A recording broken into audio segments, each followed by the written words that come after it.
মা মেয়ে, এই যে মেয়ে মাইমা, এই বলছি এটা হচ্ছে বড় মাইমা, এটা হচ্ছে তার মেয়ে। ক্যামেরা বন্দি করে রাখলাম, এটা একটা পালা সহজে দেখা যায় না নাকি মাসি। আর এটা হচ্ছে মাইমার বোন মাসি, আমাদের প্রিয় মাসি, মাসি।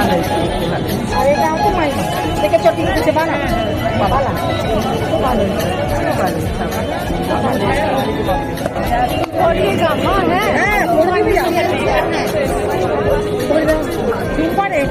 আমাদের সব খাওয়া দাওয়া বাবাই তো ওই তো পিছনে, ওই তো পিছনে নিয়ে নিয়েছি।